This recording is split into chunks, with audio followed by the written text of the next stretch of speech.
This is where the fun begins.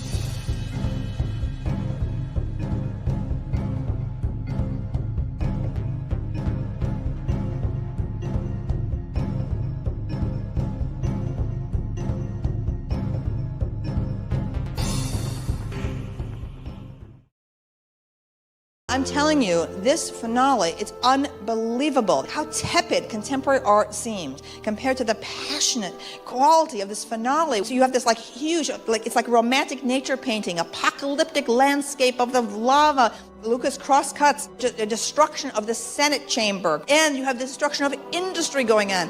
And then, after all these horrors, it is so beautiful. I'm saying, oh my God, nothing in the last 30 years in any of the arts has been produced as emotionally compelling and significant as the finale of Revenge of the Sith.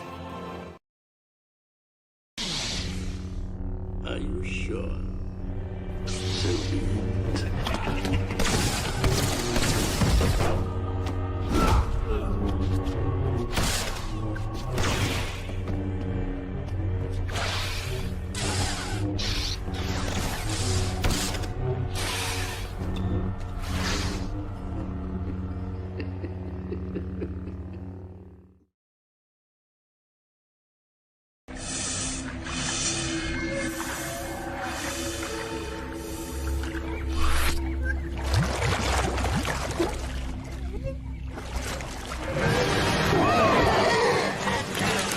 Did you miss me?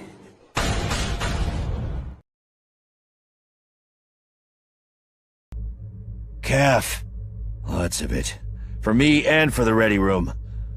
I have a feeling this mission is not one we can fly in our sleep.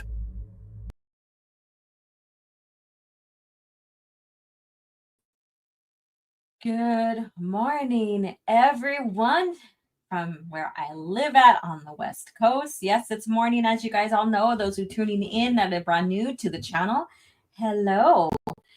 And I would love to request that you subscribe if you haven't already, like, and share the stream out. And welcome everyone new and seasoned CAF chat goers.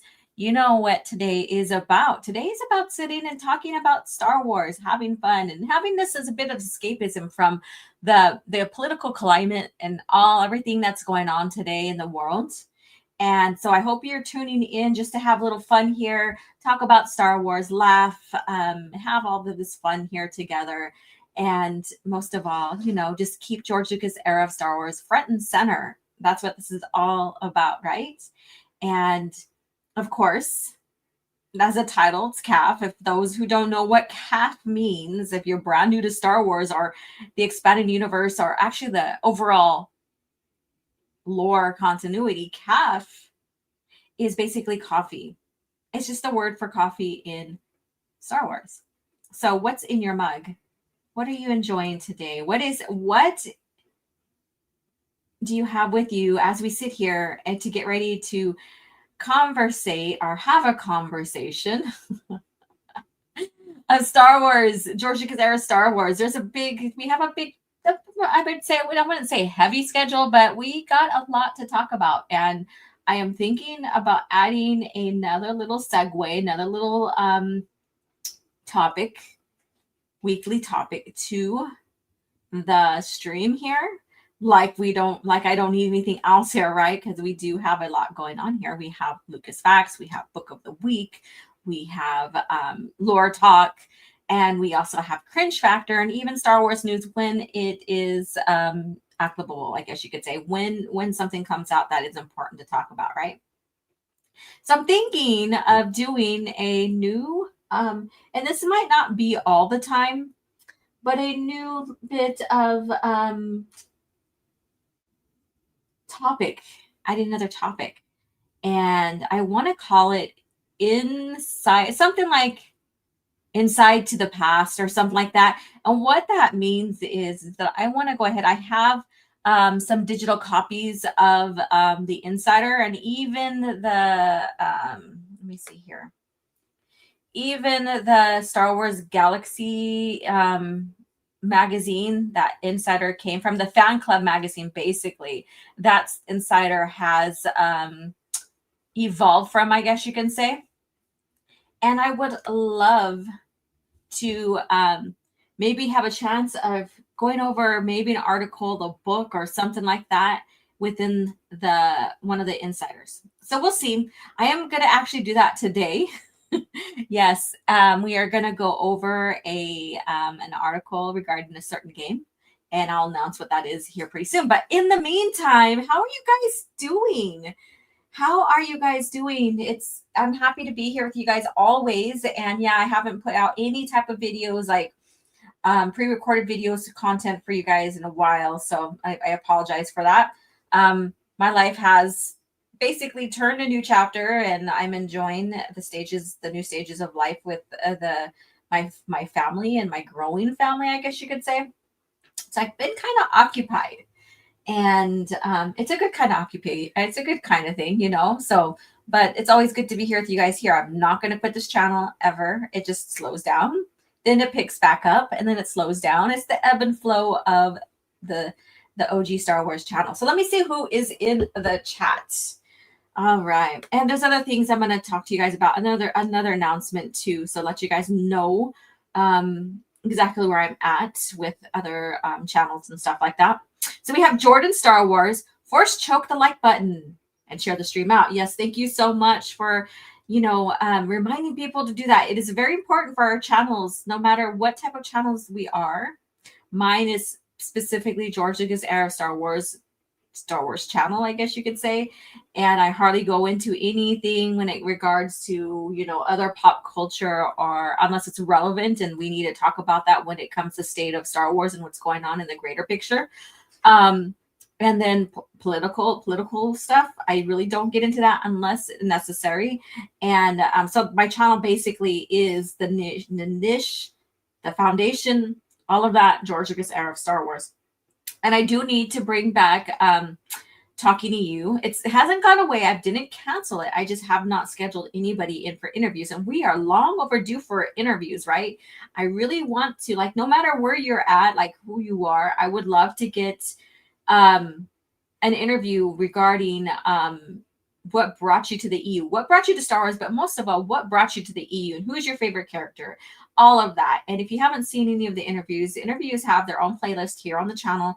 After, you could pick your favorite one, who you want to listen to. I have Matt Wilkins, I have Tim, or Open Air Lock, our United Spacers Alliance. I have Mandalore, and there's so many. I have so many that I've interviewed, and so many that I still want to interview. And so I just need to get those scheduled. I really do need to get those schedules. Those were fun. You guys seen, and you never know, you might be one, seeing how people got into Star Wars, and more or less what got them into the EU. All right. So we have Silver here. Hit the like. I'm pretty sure he meant in case I miss the show again later. Yes. And Conrado here, all the way from the Philippines. Thank you so much, my fellow Filipino brother. Hello, how are you doing? All right. And Star Wars Scran from Scotland. Thank you so much for tuning in. He has a Discord. And if you guys want to join that community, I do have one that I made. I'm not sure yet when I'm going to launch it. I want to launch it this month, but it hasn't happened yet. But he has a Discord here. And so if you're interested in that, I would go get the link and join. Very good conversations in there about Star Wars, what's going on with Star Wars, all type of topics, from fake news, I guess you could say, to Star Wars art. I mean, so go check it out. And how, what is in your mugs? Yes, what's in your mugs? Hi back, Cedar. Let's see here. That is this coming weekend, right? Is the meetup from the cancellation of the Legacy convention. And I was hoping I could make it. It's not fanning out. It's not coming up for me. I can't do it. But all those who are going, have a good time. You know what they say, FOMO, fear of missing out. You know, so you guys have a good one. I mean, so it would be so great to have all the heavy hitters in the EU there.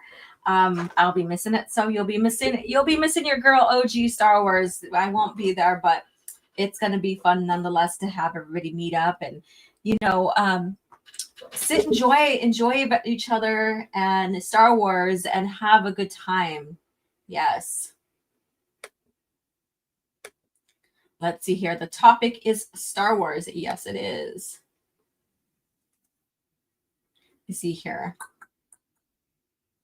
Star Wars is top tier escapism. It sure is. And that's what George intended. And let's see here. Hello, Derek. Lyric. I was reading Derek and Lopez or whatever and all that. Oh my God. And let's see here. And Seth, not Sith. The best part of the EU is that there's endless entry points. Pick up any book and you're guaranteed for a good time. Yes.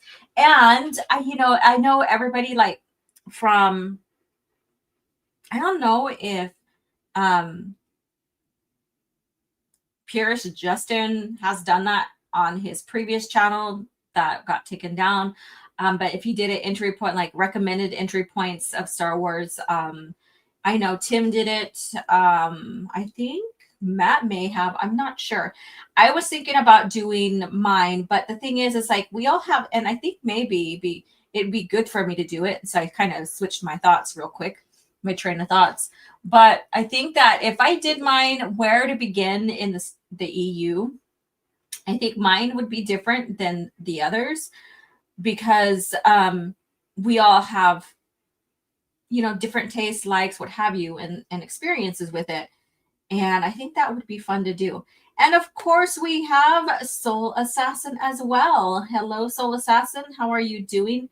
Smash the like bee. The like. Smash the like. So they are missing out if OG ain't there. Well, maybe not. Who knows? I would love to be there. It's just not feasible for me right there. So, and Melissa Lord, a channel member, how are you doing? What's up? How are you doing? All right, you guys. So everybody's popping on. My streams here on YouTube and also on Twitter. So if you're on the Twitter side, hello, how are you doing?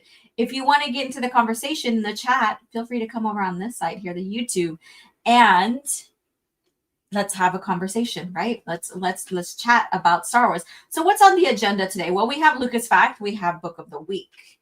And I wanted to go over a tweet comment regarding the Disney Star Wars Starfighter movie. And I guess there has been a couple of scenes that have been leaked or shared or what have you. More than, it's not leaked really, they were shared. And I want to go over that on someone's comment about it possibly being Cade Skywalker. So we'll get into that. We will get into that. And then, of course, we're going to get into the new Jedi Order. And we are getting into the Hapes event time frame there. So we'll talk about that. So if you're familiar with Dark Journey, that's the timeline we are on. That's the point in time, the time frame we are in when it comes to reviewing all the events and stuff going on in the new Jedi Order. Again, it's not a book review. However, we will talk about the events in that book because that's where we're at in the timeline, right? So it's not really a book review, nothing like that. And then we'll get into Cringe Factor. Cringe Factor, this one was going to be one where you'd be like, I would like to have a rating scale of Cringe Factor that and see what you guys will, because like some cringe factors are more or less funny cringe, and then we have some that are like, what the fuck kind of cringe. So this cringe factor is coming up, and it's called Star Wars Reveals. So this is Disney Star Wars Reveals a shocking truth about Yoda's defeat to Palpatine. And so we'll get into that. And it is by our favorite Mr. Piggy Bacon, Thomas Bacon here. So we'll get into that here pretty soon. And So there we go. And so that's basically, I believe that's all the topic I wanted. Oh, and then also too, the going inside the past or something like that. I have to come up with a clever segue topic for that, or name for that. So with that being said, let's get into our first bit of, point here. Let's get into Lucas facts. So let's see here. Oh, wrong button. Here we go. Where is it? Here we go. That's great. It's going to be great. That's going to be great. It's going to be great. That's going to be great. All right. So Lucas fact here. And this goes back to the Phantom Menace novel. I had 4 hours with George Lucas when we were able to discuss at length all the questions I had regarding what I'd read in the script, and to have him give me some feedback on what he'd like to see happen in the book. This is the first time I discovered what he was looking for was not a traditional novelization of all of the sorts we're all familiar with, but an adaptation of in what you would expand well beyond the boundaries of what the movie would cover. So basically, he met with George. This is Terry Brooks. He's the author of the Phantom Menace novelization. Terry Brooks on consulting George Lucas in writing the Phantom Menace adult novelization. And this is in Star Wars Insider 39. Now, we're not reviewing that here today, but what is interesting is that he just didn't want the basic, like, I guess you could say the base point by point, scene by scene type novelization to the movies. He wanted more added to it. So that's what's brilliant about George Lucas and brilliant about these authors and stuff. And when you get to closer to Revenge of the Sith novelization, you see a lot more added and a lot more in-depth, like character thoughts. The scenes get a little broader and all of that. And so it gives you a bigger experience to the movie, because the movies can only tell so much in a certain amount of time, right? So I think that's very brilliant here. So if you have the novelization, let me know of the Phantom Menace. I absolutely do. And if you read it, go ahead and share something that you may want to. You may want to share. Like, what do you have any favorite scenes if you read it recently? If you can remember, do you have any favorite scenes or anything you noticed in the Phantom Menace novelization? Let me know. I want to hear from you, not from me, but from you. So let me know. Yeah, George Lucas is here. Yes, he is. Yeah.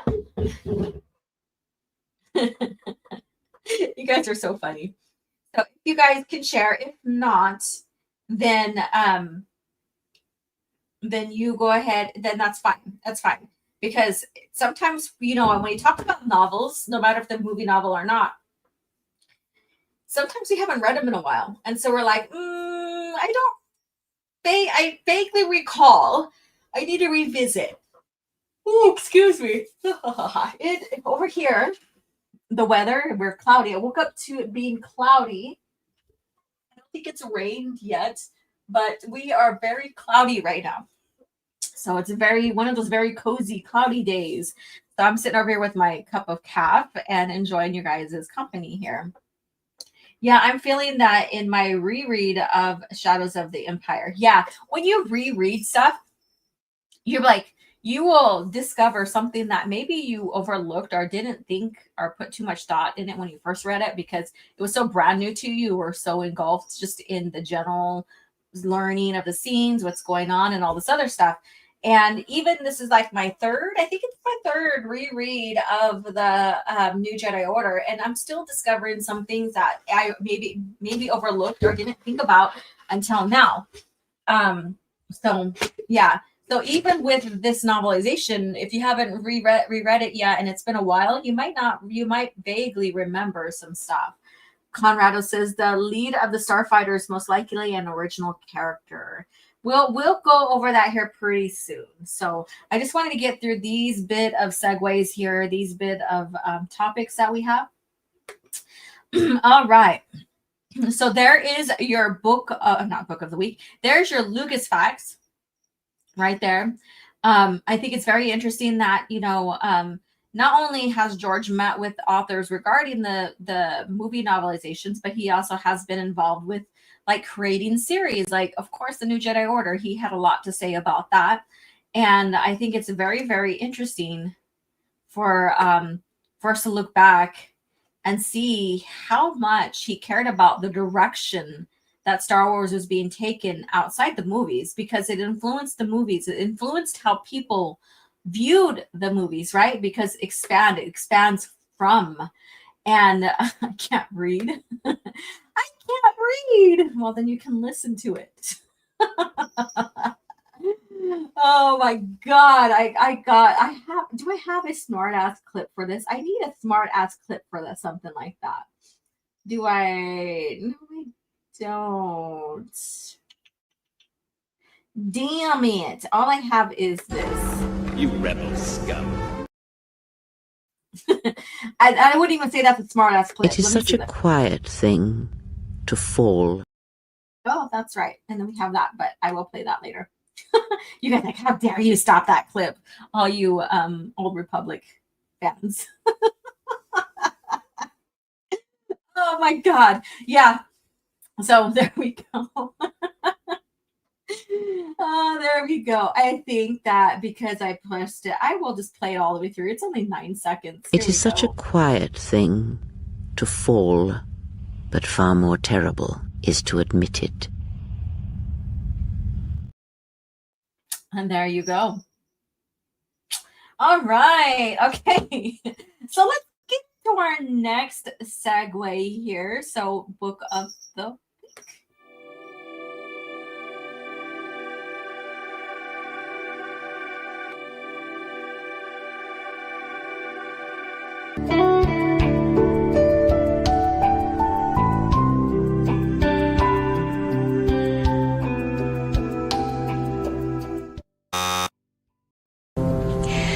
I hate to say it, but it looks like the item you're searching for doesn't exist. Impossible. Perhaps the archives are incomplete. If an item does not appear in our records, it does not exist. It does not exist. All right. So here we go. The book of the week. So Star Wars Force Unleashed. Now, this was highly recommended to me by Soul Assassin. So thank you so much. And this was recommended due to the fact that we just came upon the anniversary of the game release, right? And so why not? And this also goes into the insider that we're going to look at. So Star Wars Force Unleashed, author Shane Williams, based upon a story by Hayden Blackman. Cover is from Petrol Advertising and Lucas Arts. So this was at Lucas Arts. This is like in-house. And then it was published in hardcover August 2008, paperback August 2009. So we're only talking about the first book, not the second. So timeline, I still use the specific timeline from 3 to 1 ABY. And the continuity notes, basically, here we go. George Lucas personally approved of the story and apprentice of Darth Vader. And actually, I forgot to add here, but we all know he was highly involved in the game. So this book is the canon version of the game. The game is basically you get to play a very overpowered, and this is what people complain about. Oh, well, I don't like this because he was very overpowered, blah, blah, blah. Well, the game, that's gameplay. That was something that George Lucas specifically wanted to be exaggerated with these characters, is their strengths, their powers, all of that.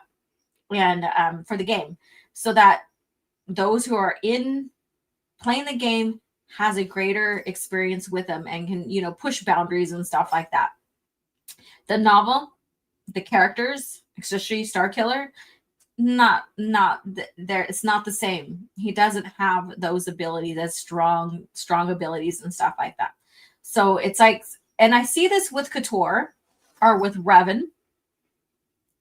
is that people can't distinguish between the novelization in some things and the games and how you play the games. And I'm not saying this to bash on people. It's just how it is. You get attached to you get attached to a game. You get attached to all the things that you can do in the game, right? And then once you read the canon book to them, you kind of feel let down because you already established your head canon with the game because you're able to play the game in certain ways and certain forms and stuff like that, right? And then so once you read the canon books and stuff like that, then you already have your mind made up on things, right? And so that's how I see that. Not bashing any game players. I just understand that you get hooked on how you play the game, the adventures of the games and stuff like that. All right, and then so here we go. It benefited from a multi-pronged licensing release, not unlike the movies, with the novelization, graphic novel, and toys. So so this advertisement with it was really, really huge. George was involved with it, the structure of it, the gameplay, all of that, the storyline, the ideas, all of that. And so this novel here is the result of the game and how we are supposed to see the characters and stuff. All right, let's see what you guys are saying. People are silly. Yep. Hey, Star Killer. Yes. Hey. Let's see here. Joe Costa knew the planet's denier. Well, the planet wasn't there, so it was taken out. But yeah, I get what you're saying. Back when the Force was male, I don't think the Force was any gender whatsoever. People are silly. Yeah, they are. Editing a movie version of The Force Unleashed right now. Interesting, Seth. Interesting. All right, Lucas says, the novel that simply destroyed every single critic and complaint this title, story, and characters had ever received. I mean, probably didn't read yet, but sure gonna. Yeah, it did. People had used this against the Mary Ray Palpatine Mary Sue accusations. Well, they're not accusations, is basically that's what she is. But they try to use that to counter who she is by saying, oh, well, look at Star Killer. And it's like, that's the gameplay. You're comparing a gameplay. You haven't read the novel. So gameplay is different. His strength in gameplay is different than the strength of his actual character in the novel. A lot of people really showed themselves as only game-centric story followers. Exactly. And that's exactly what this is about. And let's see here. Lucas says, people think the dark side ending and following DLCs were somehow canon. I know, right? They're beyond silly. Yeah. Revan, Starkiller, and Kyle Katarn are blank state video game characters. You mean slate or state? All right. I only like stories that I can watch on screen with zero effort. You don't have to do any imagination. You just let the screen play for you, right? It's like you don't have to engage in any brain cells to create any imagination when you read, right? Or listen. Because, listening to, you still have to. It's like once you start watching a movie, and mind you, we watch movies because, yeah, that's a way of escapism. That's a way. Well, mostly. Some movies and stuff don't allow that. Star Wars does. Well, pre-Disney. And it gives you an idea of what's going on and stuff, and it gives you escapism. But when you really read books, that's where you use your creative thought process, your analytical thought process. There's a lot going on in the head because you're now imagining these scenes, what's going on, what these aliens could possibly look like, especially if they've never been shown in the movies before, and you haven't seen them in comics or whatever. So you have this, you have the descriptions that are being told to you, and you're trying to imagine and not trying, but you are imagining. I hope that you're not struggling to imagine and you're not having any struggle in your brain power, I guess you can say. But anyways, that's a whole nother topic right there. But anyways, so reading is and listening to is the absolute way of creating or keeping your critical and analysis, like critical thought process, analyzing, imagination, being creative, right? There's times when I do my own art, and some of the art that I do are something that I've seen and imagined. And it could be a basic flower. And I'm like, I like this yellow flower that I could just see it in my head. So I'll do a sketch of it.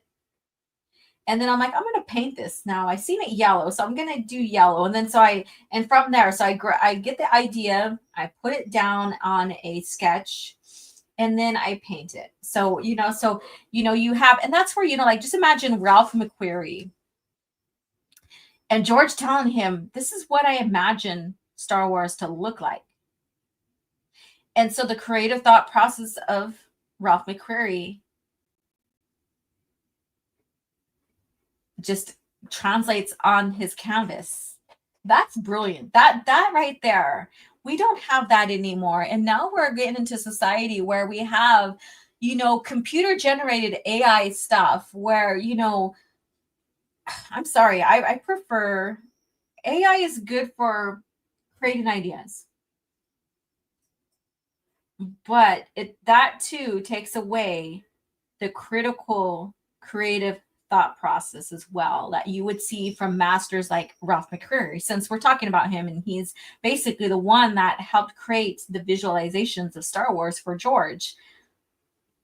That now is coming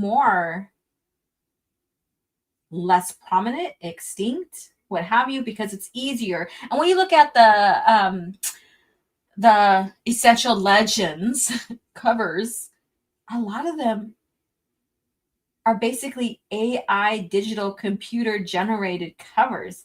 Now, like if you see Pete Yule, who did the X-Wing covers, and then he's done a few other covers, and there's others that there's other cover artists for Star Wars.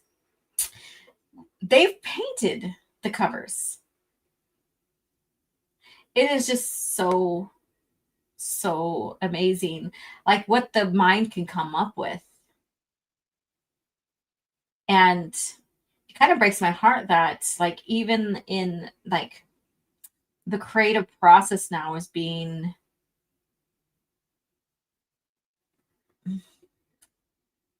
God, what I would say, I'm trying to find the good word.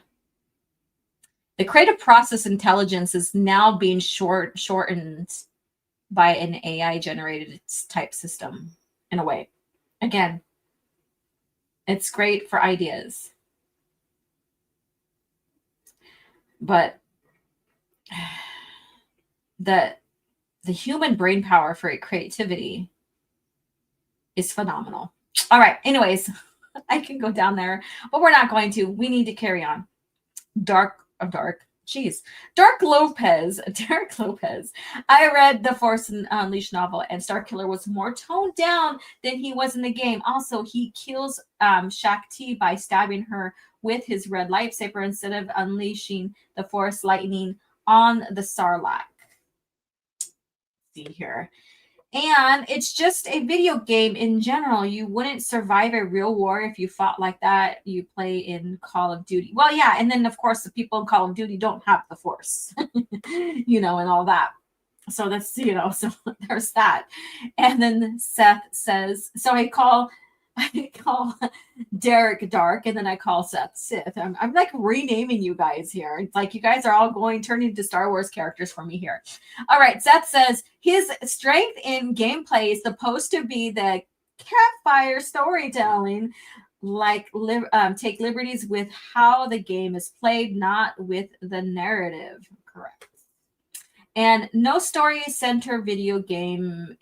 It's to be taken seriously completely because we as players have freedom to choose our own paths and styles, skins, character routes, etc. And that's the fun part of play. Correct. But many people take it too seriously. Honestly, they do.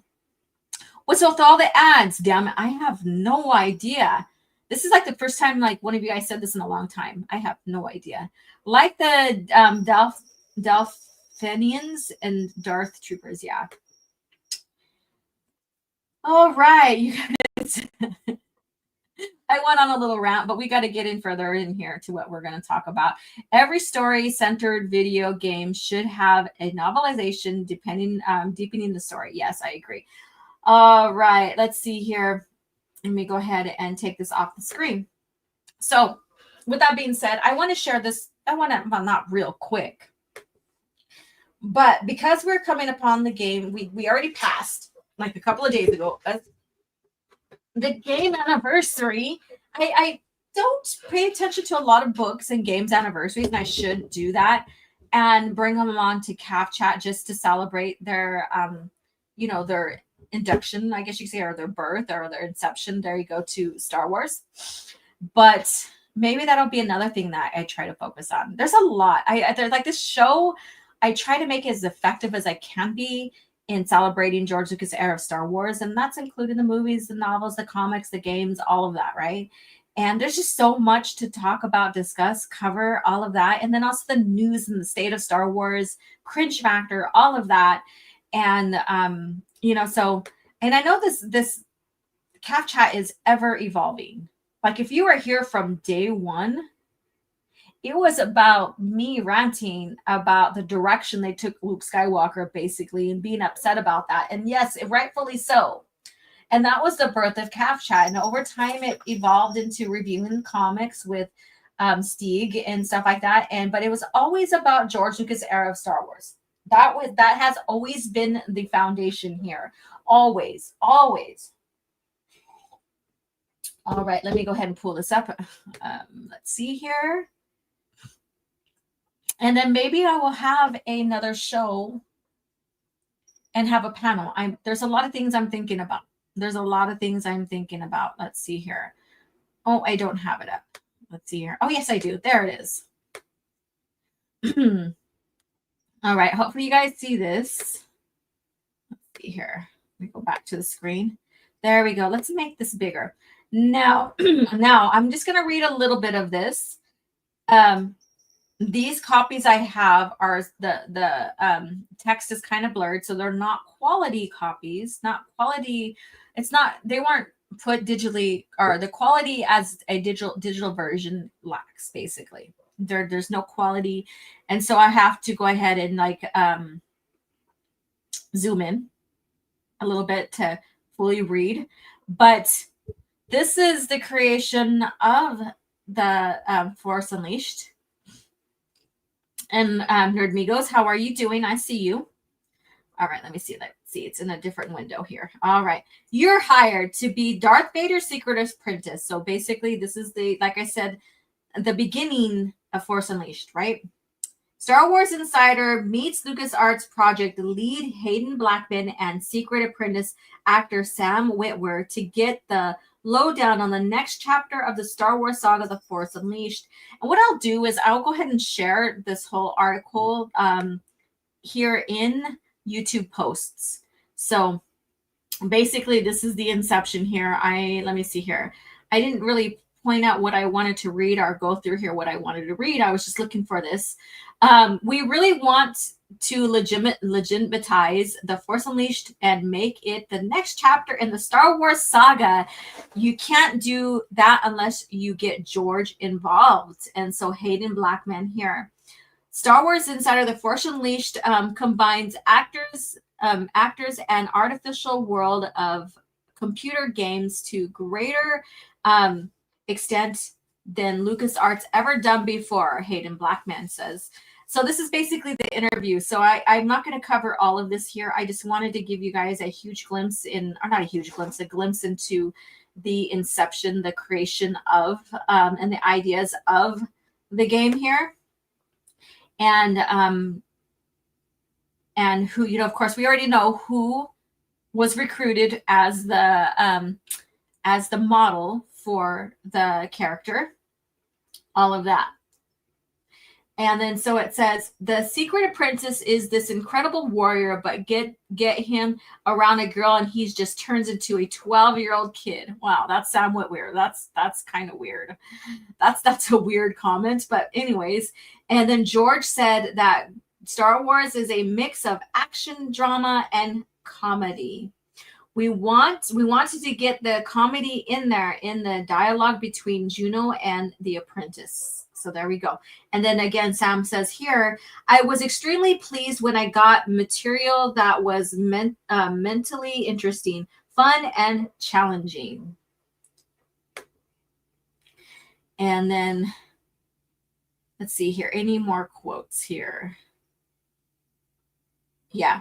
We wanted to get it right. It's Star Wars, and we really wanted to make it feel as much like Star Wars as we could. And that's basically Sam right there. So with the gameplay, what is your guys' experience? What did you like about the gameplay? Share with me. Whitwer, before he sold out and subscribed to Filoni's anti-continuity belief system. And a lot of work went into The Force Unleashed. It sure did. I remember being in high school when the game came out. People were like, what? Vader has an apprentice after the trailer came out? Yeah. And this to me, when this game came out and then the book came out, I was like, whoa, they gave him an apprentice, like Vader an apprentice. That is very interesting. What is it going to lead to? Because, I already understood the rule of two. And I was like, are they going to show Vader trying to basically destroy the Emperor so he can become the master? Because we've seen that with how the rule of two works. The apprentice does get someone they start teaching so that when it's their time to step up, they kill their master so that they become the master. And the cycle of the rule of two begins again. And so I was like, are they going to really show this attempt? And what goes on? So, my curiosity really, really went, that direction and stuff like that. And I like how they tied it into the birth of a rebellion. And speaking of, here we go. Let me go ahead and play that clip. Where is it? Here we go. It is settled then. My wealth will fund the rebellion while Garm provides our fleet and Mon Mothma our soldiers.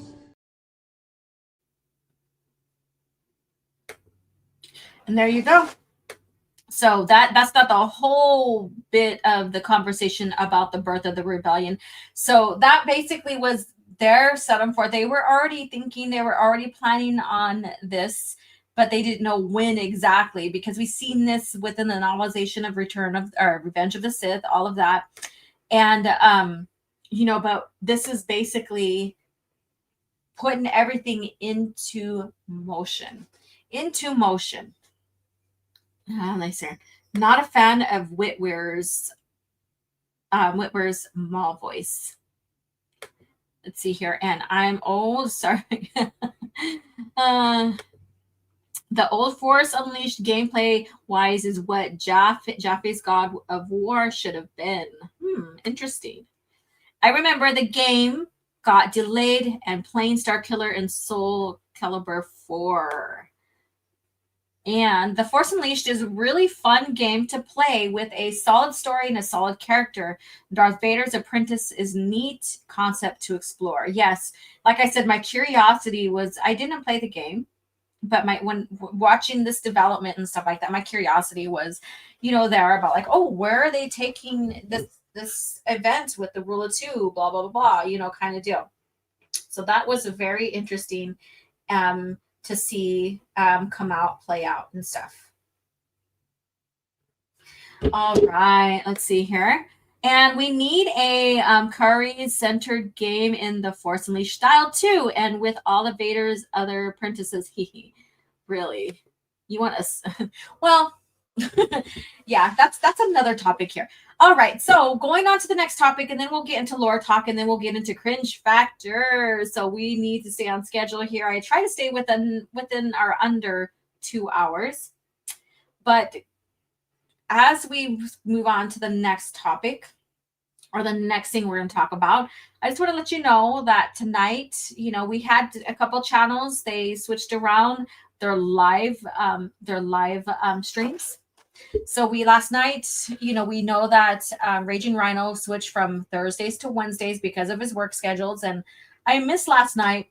And I got to catch the replay on that. But if you haven't seen it or watched it, join me on the replay.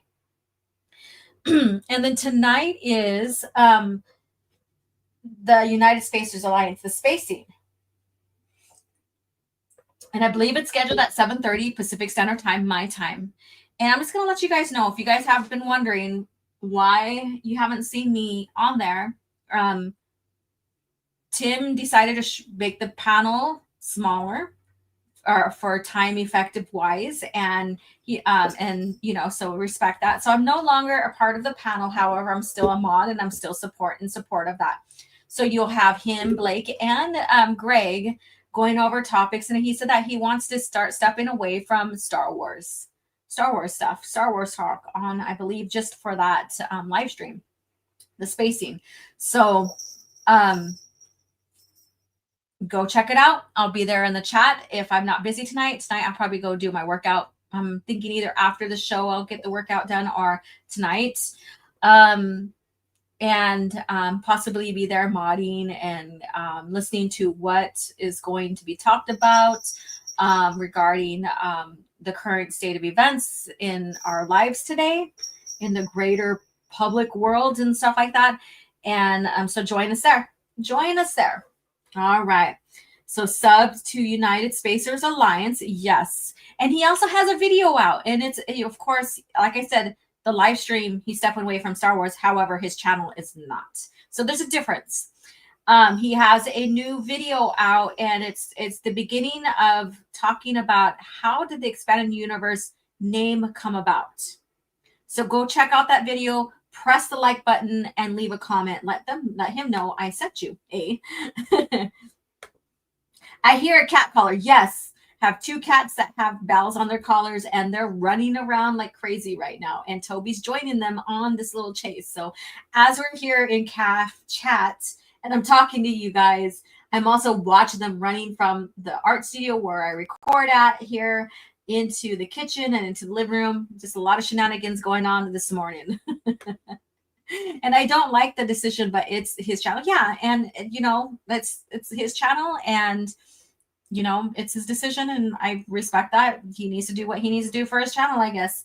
And it's an honor to be there. And you never know, I might become on as a special panelist and stuff like that. So stay tuned for that, and keep supporting like I am. All right. My cat has one also. Yeah, you ding-a-ling-ling. You hear that going around. I'm sure I found this channel through the spacing, which I'm grateful for. Yes, we are linked. We all have the same common group of people that go between the channels and stuff. And then we also have some people that specifically listen to his versus mine and stuff like that. So it's a beautiful community, I guess you can say, or people come for Star Wars, right? And the same people that come here for Star Wars will go over there for Star Wars and stuff. Some will stay for the slightly different topics that he does for his channel. And that also goes for Raging Rhino and what have you. So we have a lot of great common support. And thank you guys. You guys are fucking amazing. Thank you so much. Yeah. And all right. So with that being said, let's get into this next thing I wanted to talk about here. Let me go ahead and close some of my messages, because I don't want to, have you guys read conversations that I'm having with other people, because their DMs are private, I guess you can say. So let's go ahead and get this next one going. But in the meantime, while I pull it up, let's go ahead and play. Jedi is something that came a little later. When we started building Jedis, we had a lot of Jedis, and we needed more and more Jedis. As we were doing them toward the end, we ended up with a lot of Jedis that looked like people that worked at ILM, with these short little haircuts and looked like they stepped out from behind a computer. And so I was saying we have to get more exotic Jedis. And so we only have so much resources to do these things with, but I do have Twi'leks because we use them quite a bit in other areas in the Senate and as background action. So I have a sort of a wardrobe and a setup of certain kinds of characters. So it was a way of reinventing some of those characters. And I had realized that we had a comic book that has a Twi'lek in it that is a Jedi. There's a whole series actually of her. And I said, well, why don't we put her in this? I mean, she's a comic character, but we'll just fit her in and have her be a background character because that's exotic. That's how the Twi'lek Jedi ended up in the backgrounds of these shots, was to try to use some of the work and effort that the guys in the comic book world had put into things and characters they had created. All right. So if you guys know, there was a little sneak peek on the Disney Star Wars Starfighter. And this is the image here that we're looking at here. And my quick response to this is that this looks like Waterworld, the movie Waterworld with Kevin Costner, right? That's what I automatically thought about. I didn't think about Star Wars here whatsoever. And I know that Star Wars has, you know, like a water planet, which is Camino, right? Or a desert planet, which is Tatooine and stuff like that. So this, I'm not necessarily making fun of, oh, this is just a water planet. No, this reminded me of Waterworld. So now, new look at Ryan Gosling's and Flynn Gary filming Disney Star Wars Starfighters. So this is the look here. So this is not basically a leaked image or whatever. This is an image that was shared. So guess what? So people are I wouldn't say people. One specific person that I've noticed that was shared to me, and then also was shared on my feed in Twitter X. Is suggesting this guy is someone that people know and love from the Skywalker family. And here it is. Let me go ahead and scroll down on that. See if I can click on it and make it bigger. You're not gonna let me open it? Okay. So Eckhart Ladder. Oh no. And so he's assuming that this Cade Skywalker, this is going to be Cade Skywalker. I can't even friggin' say, I can't English today, you guys. It's just not happening for me. Cade Skywalker, all right? So because of the bushy hair, because of the grizzly face, basically of like, you know, the beard or the goatee, the mustache, what have you, and you know, of the slim look, I'm guessing. I don't know. The pants are not relatively the same. And then he wouldn't necessarily be wearing long sleeve. I was trying to look for incidences of Cade wearing long sleeves in the stories, and I think there's really none. I could be wrong. But anyways, that doesn't matter. And so now he's suggesting that he is going to play Cade Skywalker in the show. And now people are speculating, oh, well, then Luke had a secret wife or girlfriend, and this would more or less be his son than his great-great-grandson kind of deal. So people are spinning it. And there's even people on our side that's spinning it, right? That are like, oh, wow, this is cool. They're bringing Cade Skywalker in, and it's going to, you know, either ignore the Disney trilogy or retcon it or do away with it because, you know, Luke is going to have a son. And then I was also told, oh, well, it could be this character he got with and knocked her up basically, and then had this kid.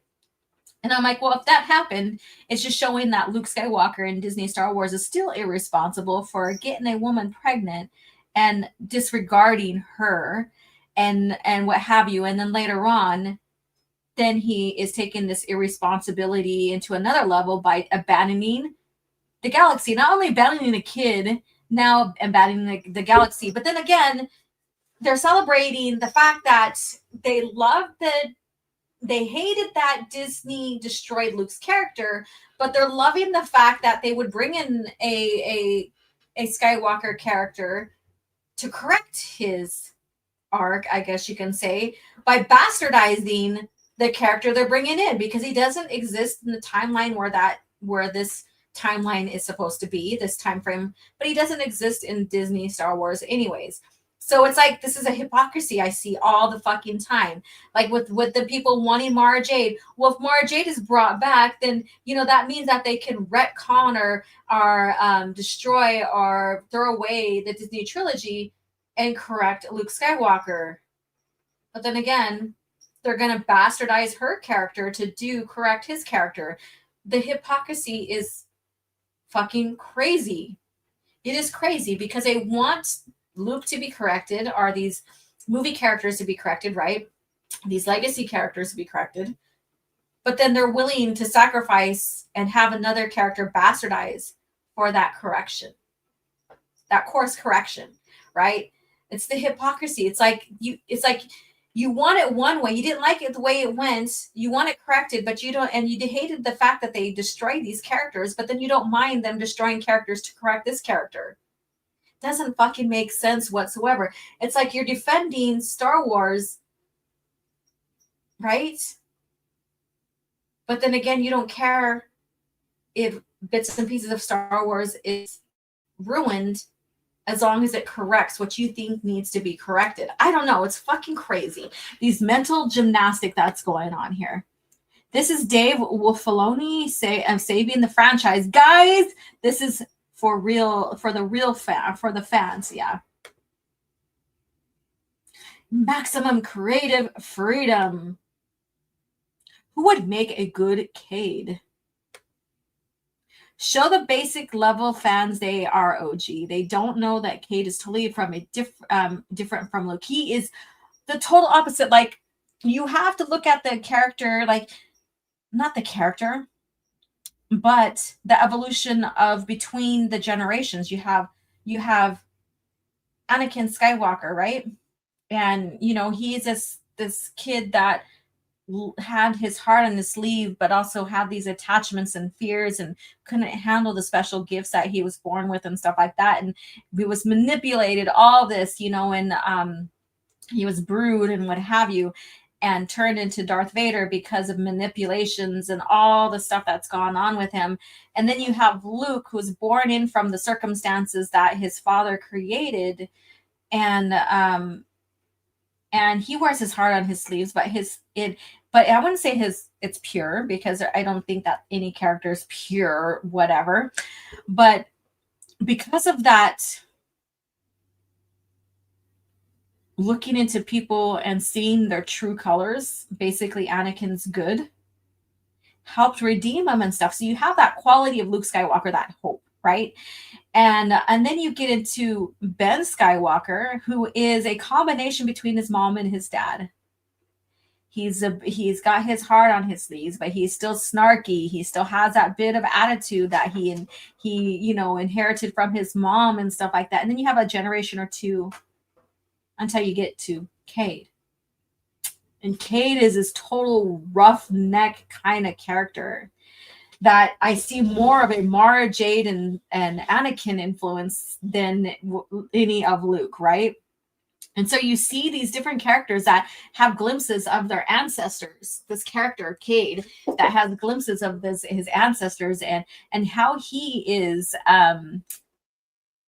working out what had happened to his father, to the Jedi, who he is, and how he's suffering with it, how he's coping with it, and all this other stuff. Totally different. And this would not be a character born to Luke. This personality would not be one born to Luke, because the influence of that type of character is not there. It'd be more of a Ben eccentric type. And so bringing someone like Cade into a closer, like as Luke's son, would be disjointing. Now, if he made them like Ben, it still would be disjointing, because that's not who he is. That's just the bastardization of the character. Let's see here. But this is just someone assuming, but I just wanted to talk to you guys about that, because you could see, just because his hair is muffled because he's out on the ocean and stuff like that doesn't mean anything. Doesn't mean he's this Cade Skywalker, because the hairstyles are the same and he has facial hairs and stuff like that. No, that doesn't mean anything, because I also compared this, like his stance and stuff like that, to Jack Sparrow and stuff like that. So it's just, yeah, it's fucking crazy how people can think that bringing in a character to correct Luke's arc and do away with the Disney trilogy is something that's valuable and applicable, I guess you could say, but not realizing that they're cheering on for a bastardization of another character. The hypocrisy is so fucking unreal with the fandom sometimes. This movie won't do any good as long as Iger is there and nothing changes. Iger, Disney owning it, because even when Iger is out, I would still say that it's still the same. Let's see here. It will still remain the same. Because look at Marvel. Look at Marvel. Maybe Ryan could make a good Cade, but not under Disney. Yeah, maybe, but I wouldn't like you said, not under Disney. Cade is more like Anakin with traces of Luke, like having Zeltron chick completely in love with him. Well, but I think there's in a way there's less of Luke and more of Anakin and Mara Jade. Let's see here. I'm enjoying what you guys are posting here.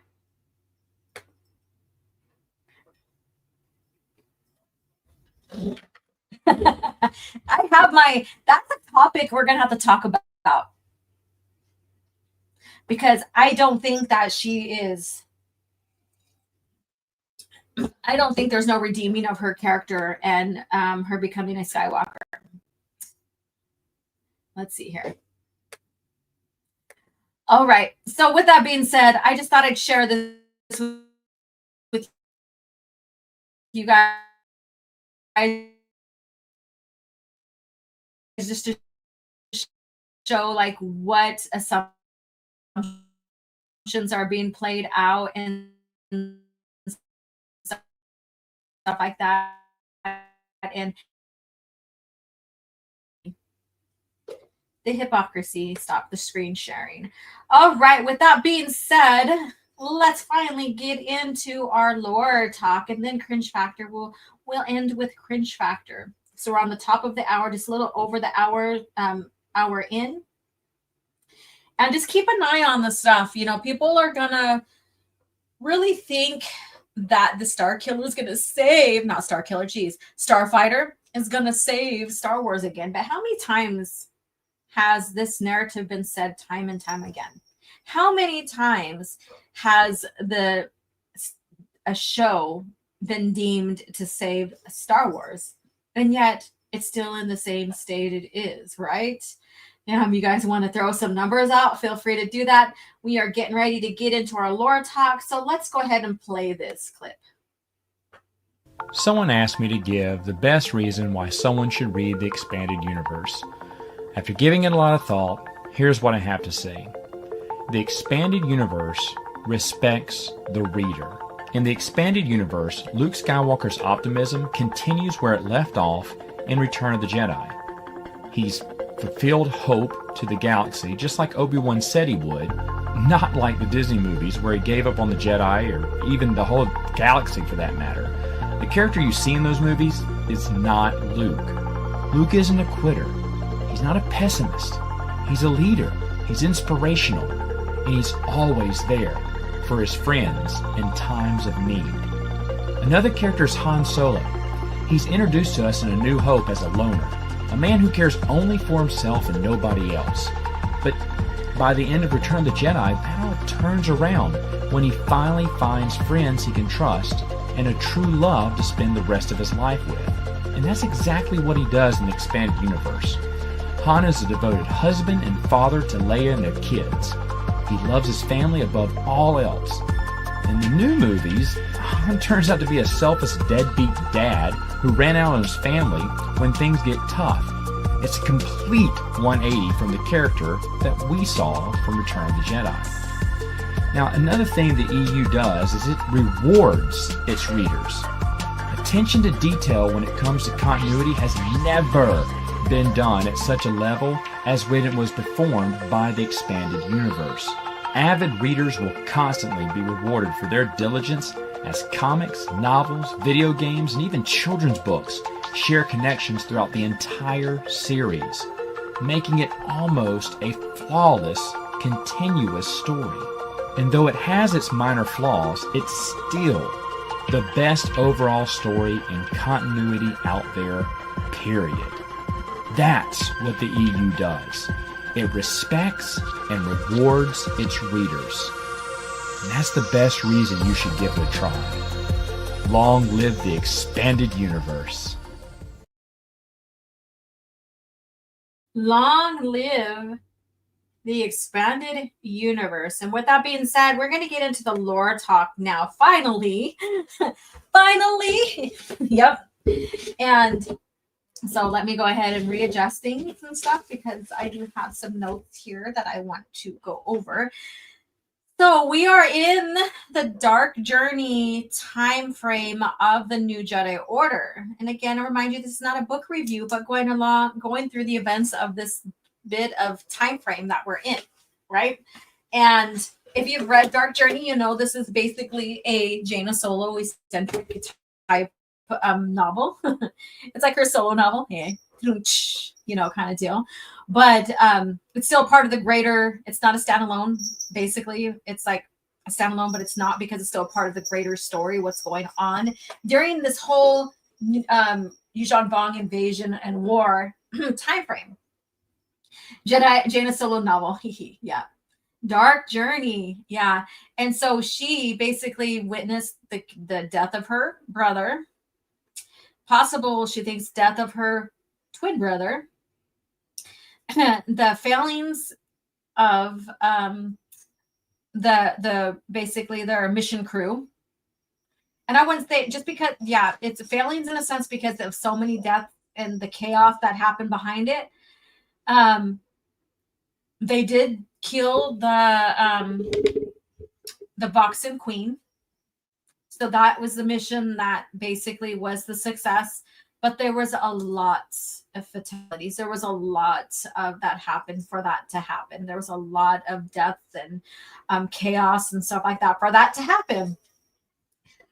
So she is fleeing. She fled in a coral skipper with some of her comrades, like Tahiri Velia and Tenel Ka and Zek and Lobaka.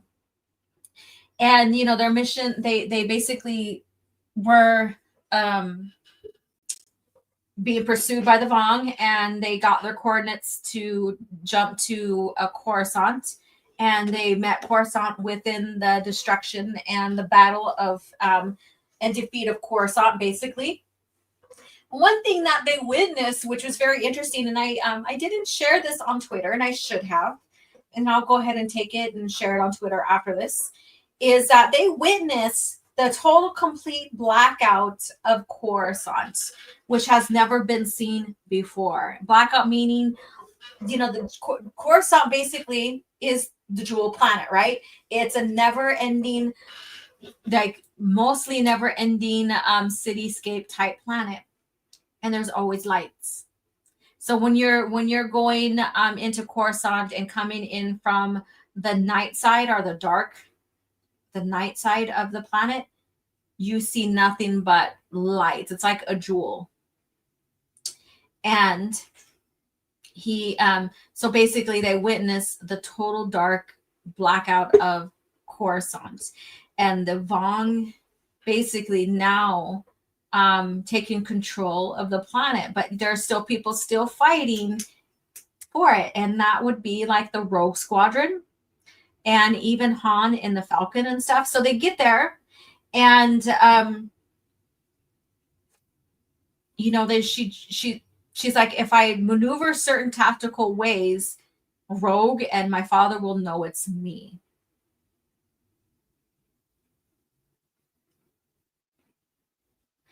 And well, that's what she does. So that's what she does. And of course, her mom can feel her presence as well. But that's what she does. There's certain maneuvers that she does in the Coral Skipper, the ship, that helps them recognize that this is not the Vong in control of the ship and stuff. And so she gets in contact with, Zek, and I think Zek's dozen is there too, I believe. Yeah, Zek's dozen is there. You have Rogue Squadron that's still there, still fighting this hopeless battle, basically, because Coruscant's already been invaded and taken. And from there, they flee to the Hapes consortium. And I believe with that, the Vong do follow them there eventually and stuff. So we're going to get into those events. So here we go. So here we have, I'm still keeping star by star. There's no other maps like this anymore that I could find. But basically, you could see the path of the invasion. And I didn't think about it, but I should have put on the last bit of the claw that is basically reaching for Coruscant in the core and stuff like that. So I didn't think about putting that up there until now. So here we go. And I didn't, like, this morning I woke up and I'm like, should I make another slide to have show Jaina, Tenno Call, Ta Chum, Isolder, because these events, they're fleeing to, they're Luke and them already sought refuge there in the Hapes consortium. And so Jaina's taking her brother's body there to her mom, with her mom.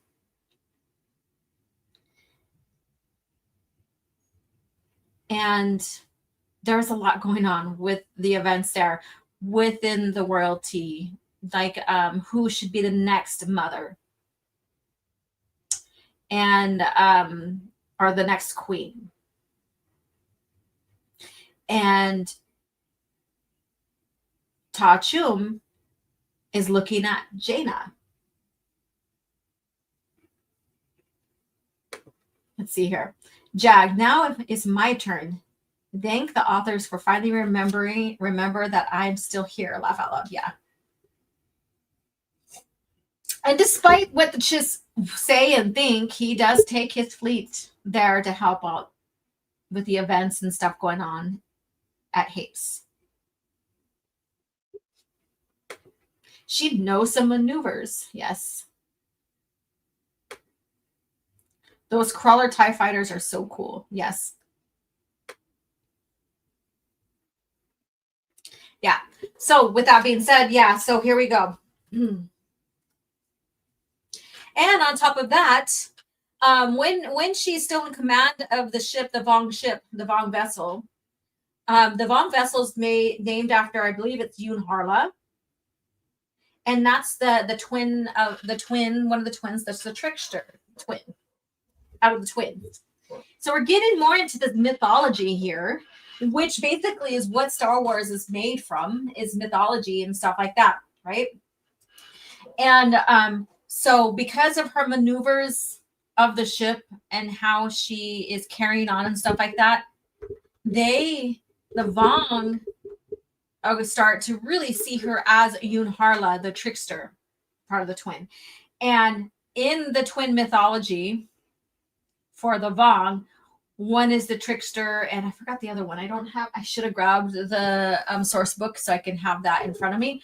But anyway, so she takes on the twin Yoon Harla, that impersonal and you know, a persona basically. And they basically follow with it too. And one twin kills the other. One twin has to kill the other. So they're betting on Jason to be the one to defeat her. And so she takes on this persona. She knows that as long as they don't have her captured, that possibly, like, this is later on down the road, so I'm going further. I'm just going fast forward along the timeline. As long as they have her, they don't have her, they can't hurt her brother. You know, so she thinks he's dead. She thinks she's not. There's this push and pull, right? And Yoon Harla is the twin, the trickster twin. And again, like I said, very important mythology. Mythology is very important to Star Wars, right? To the lore of Star Wars. And what's funny is that when I was reading this and how they start talking about the twins and stuff, it's like, did the Vong not realize that Luke and Leia are twins?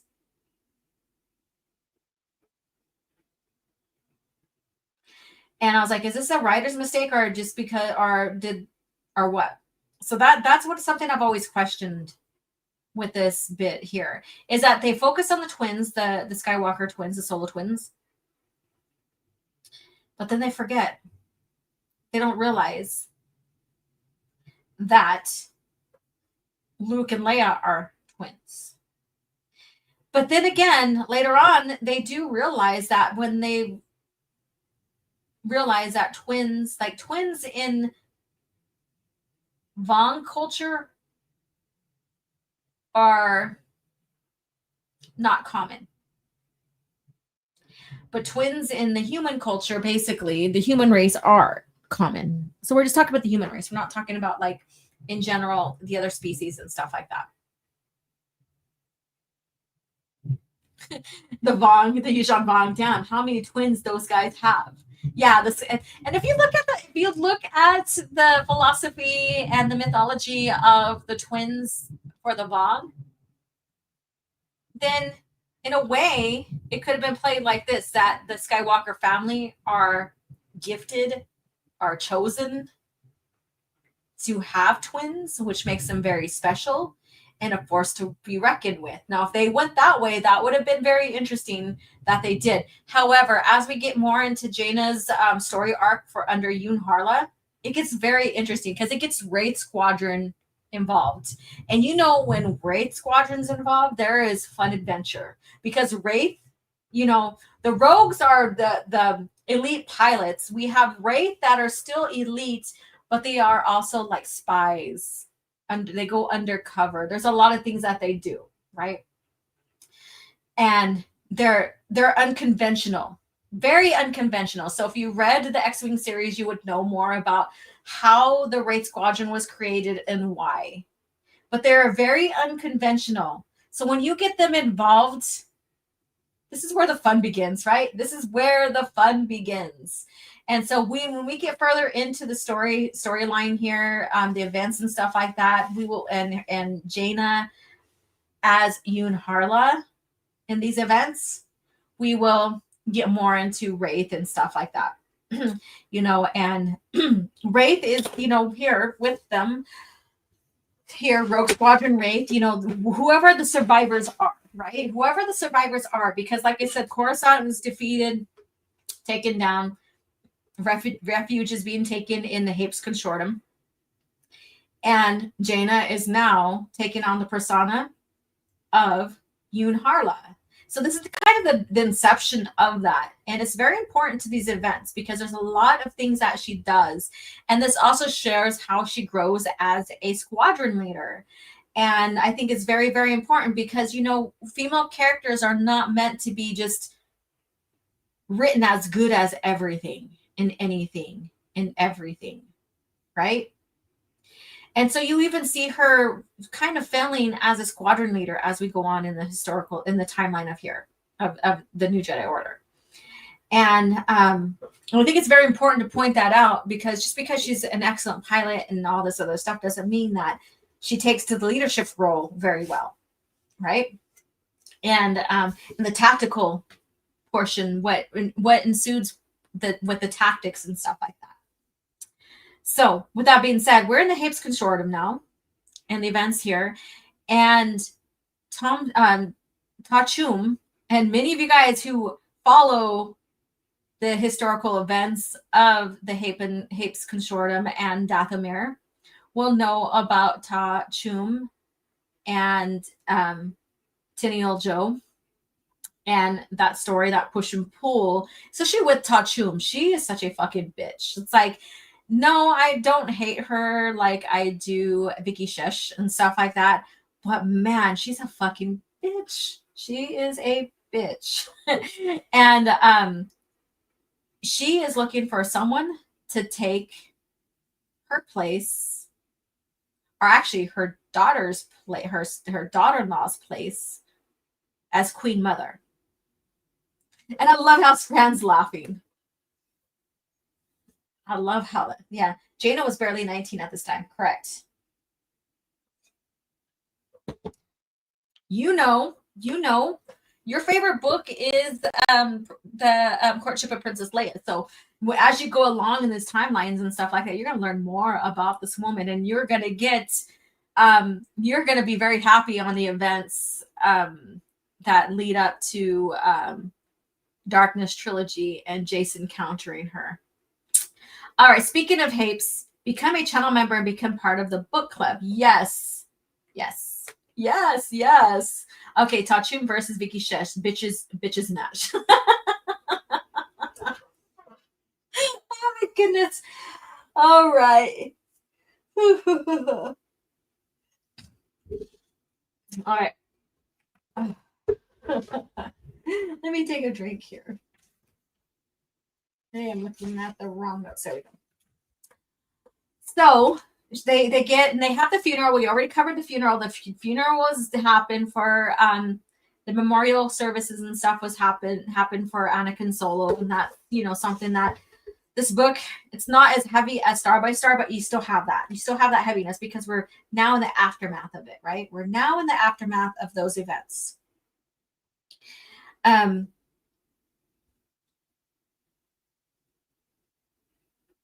You know, so we have Jaina brushing to the dark, you know, with bounce to the dark side, Kip stepping in, encouraging her to go to her brother's funeral and stuff like that. And Tachum is like, she sits and talks to her about considering being Isolder's wife. Isn't that fucking crazy? Like, Leia,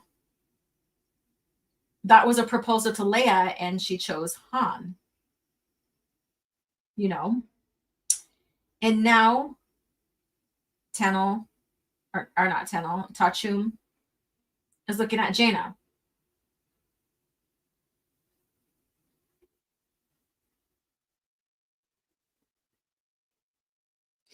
Because of her qualities.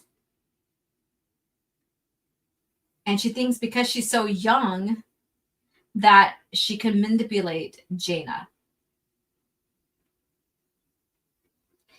It's like Jaina's the same age as Isolder's daughter. So that's fucking crazy, right? They were raised together in a way at Yavin, in the Order, in the Jedi Academy, the Praxium.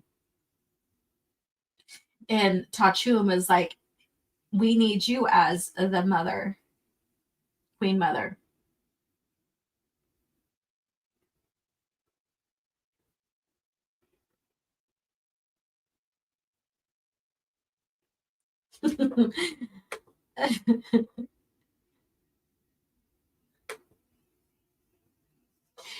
And so she isolates herself after she was sought out by Tachum.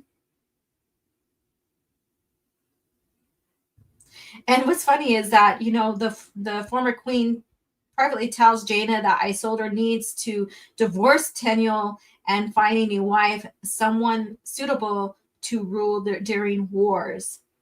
And she does that because Jaina basically is a seasoned veteran already, in a way.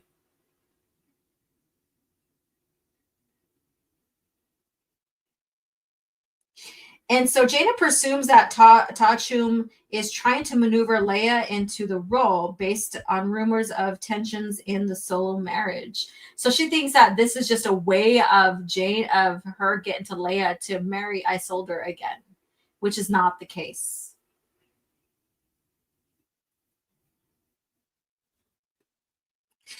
And to find out during all this time, you know, Tenniel Jo basically was pregnant with her second child in miscarriage. She has a miscarriage. And she is in mourning of this miscarriage. And Tachum is seeing her as weak because she's mourning this miscarriage. And she's like in panic if this Queen Mother can't get her act together while this invasion of the Vong is happening. And yes, they're at our doorstep in the Hapes Consortium. And they're also not forgiving, too, of what happened with the events at Fondor as well. So there's a lot of this push and pull going on. And so she's seen Tennille Jo as weak for mourning the miscarriage of her and Isolder's second child. And she ends up poisoning her daughter-in-law. She basically offs her. She basically has her killed, poisons her, so that she can have another replacement be found for as the Hapes, the Queen Mother. This woman is ruthless. She never could control Tennille Jo. She never could. But she took the opportunity when it arisen to get rid of her. And that is in a moment of despair of losing a child, right?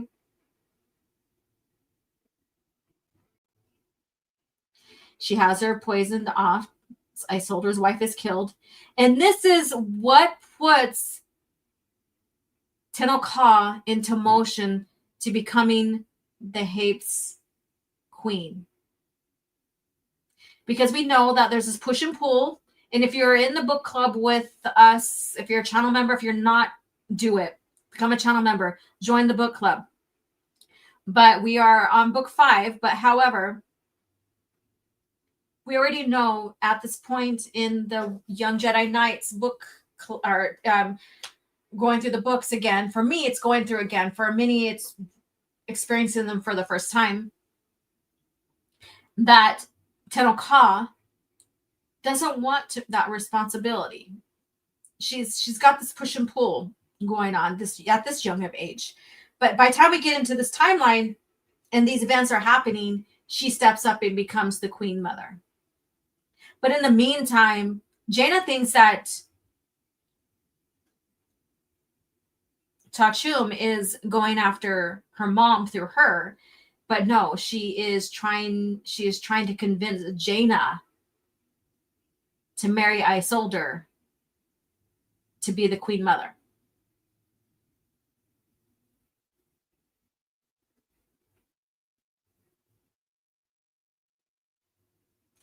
Yeah, so that's fucking crazy. That is crazy. You know, that this is the events here.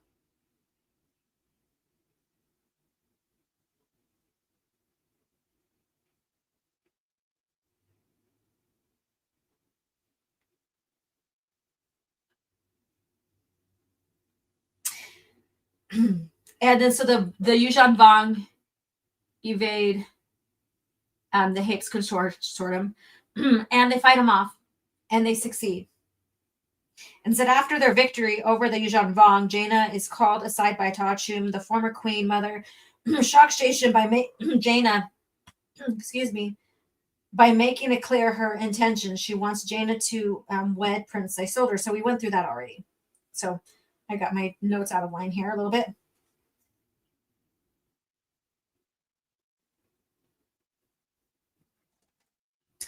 And so that's what's going on at this point in this timeline.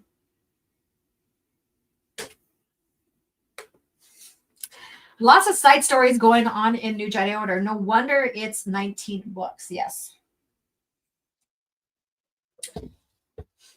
And within this events here, we also have Jagged Fel stepping in and guiding and helping Jaina through some of these events. And this is where you start seeing his interest and even her interest towards him in a way. And so this is the beginning of their relationship in a way as well. Oh my gosh, 19 books. All right. So we're going to end with these events here. We'll get more into the Yoon Harla events storyline here pretty soon. I'm thinking of just doing that specifically next week. Is talking a little bit more about the and getting into the history of the twins within the Vong culture. I think that's very important going forward here. And so next week, stay tuned for, you know, Yuuzhan Vong mythology of twins, Yoon Harla, and Jaina's role within that. Jaina's role within that. And so we're going to conclude here with the lore talk. Theory. No time, bro. Now, excuse me, I have to watch some AI slop montage of TCW. Laugh out loud.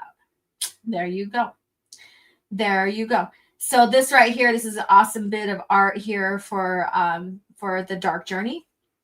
You have the fleet here of the from the Hapes here. You have the claw craft. You have the X-wings, and so on and so forth. And again, a lot going on. It's like we're not done here. We're barely getting into the middle of the events of the Vong invasion. And so Ta Chum kills her daughter-in-law, tries to place Jaina in as the role, and Tenno Ka steps up instead. But what about quadruplets? I don't know about that, Star Wars fan. I have no idea.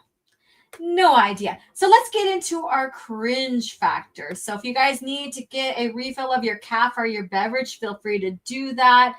Let me see what I'm going to play here. I thought I had a brand new little clip here. Here we go. I don't think this is the brand new one, but you know what? Let's get into this. Prepare yourself for Star Wars, Shadows of the Empire. The evil Empire has struck back with a vengeance, and a new villain, the crime lord Shizor, schemes to replace Darth Vader as the Emperor's second-in-command. With Han Solo held frozen in carbonite by bounty hunter Boba Fett, it's the rebellion's darkest hour. Now, join Jedi warrior Luke Skywalker, hard-charging Chewbacca, and go undercover with heroic pilot Dash Rendar and his booming Outrider. But can Han Solo be freed and Shizor be stopped? Star Wars, Shadows of the Empire. Look for the authentic figures and vehicles from Kenner.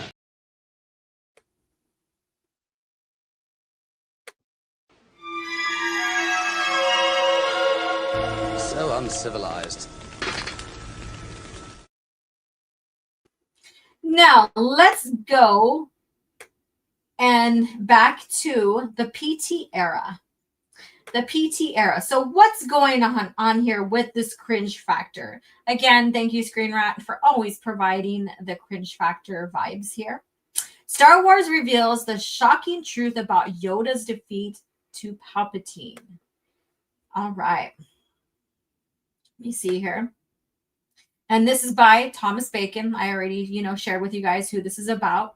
So what do you think this is about? What do you exactly think this is about? And do you think this has to do with Disney Star Wars? More than likely it does, right? More than likely it does. It's Screen Rant. Yes. Shocking truth about Yoda. He's green, right? Carbonita reminds me of TCW soft unnecessary retcon about Empire Strikes Back. They really need to bring back the steroid popping Star Wars figures. Oh, those were the days, especially Luke Skywalker. Oh my God, in his quote unquote wife beater shirt. Oh my God. Okay. Anyways, let's get into this. After 20 years, Star Wars has finally explained why Master Yoda never had a chance against Palpatine. So after 20 years. Okay. So this means this is Disney Star Wars, right? Because, Star Wars beforehand never had clear focus and direction and stuff. And so Disney seems like they're, cleaning shit up. George didn't have any explanation to why Yoda never had a chance against Palpatine. No, he didn't think about anything like that, nor did anybody in Lucasfilm, ask him and wanted to expound on stories regarding Yoda. It's just, Disney's just over here cleaning shit up for George, right? Man. And then they're providing the sophisticated stories so that we can get a more sophisticated timeline, like Andor. All right, so let's go on. The duel between Darth Sidious and Master Yoda was one of the highlights of the entire prequel trilogy. Although Yoda was one of the most powerful Jedi, he found himself overwhelmed. Matthew Stover's novelization for episode 3, Revenge of the Sith, puts it wonderfully.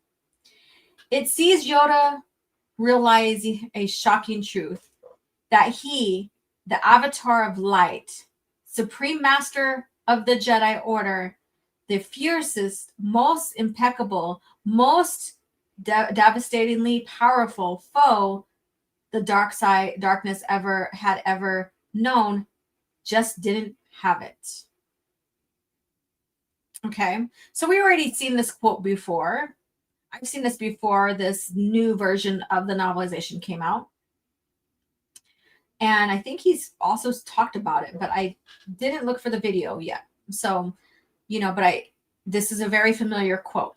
So does this imply anything that this is assuming? We'll go on. Well, it's true Yoda had the second highest midichlorian account among the Jedi after Anakin. The comments perhaps portray a little more of his ego than anything else. Oh, so the comment is saying that that's Yoda's ego? But Yoda never shared that he had an ego.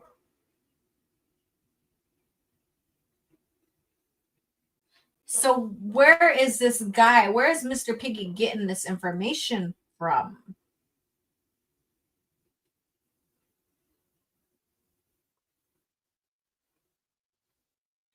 All right, so let's go on.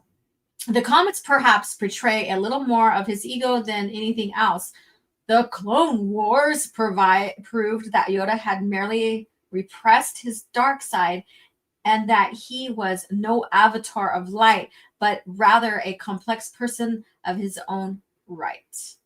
Oh, so now they're going to use the Clone Wars to further push into the story of like Yoda just couldn't cut it against Palpatine because he was no avatar of light. And if you know Star Wars in general, without even watching the Clone Wars, you would know that people can succumb to the dark side. The dark side basically is part of the Force. It is a natural part of the Force, I guess you could say. And that Yoda has never expressed that he was this perfect all-being light-sider whatsoever. In fact, Dark Rendezvous goes further into that. So let's see if they mention that novel. Still, as powerful as Yoda was, why didn't he even stand a chance against Palpatine? So they're saying that Yoda, because he wasn't this avatar of light, he couldn't beat Darth Sidious at the time.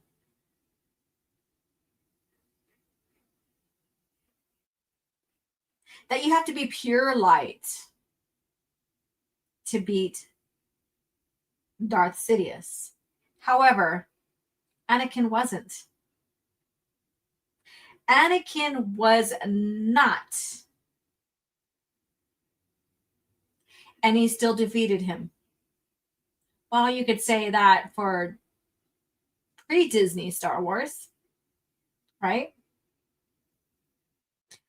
So with that being said, in Disney Star Wars, I guess the Rey Palpatine was pure light because she was the one that was able to defeat him. See what's going on here?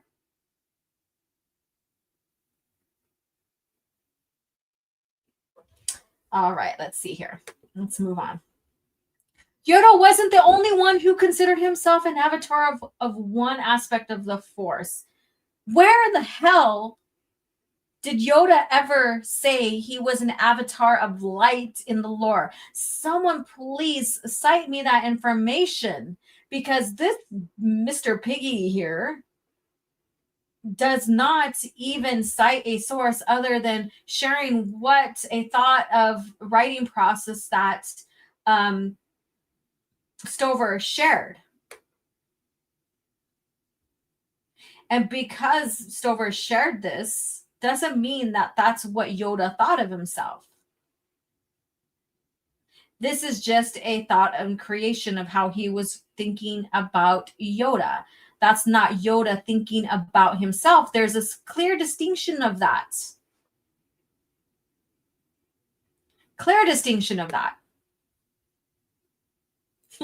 Avatar of light, I am. Mr. Bacon, take this information right from his bacon. Hey, Abunas is here. We have a United Spacers Alliance here, a channel member and a mod. All right, you guys, right in time for the cringe factor finale. All right. Yoda wasn't the only one who considered himself avatar of one aspect of the Force. Palpatine thought the same with the dark side.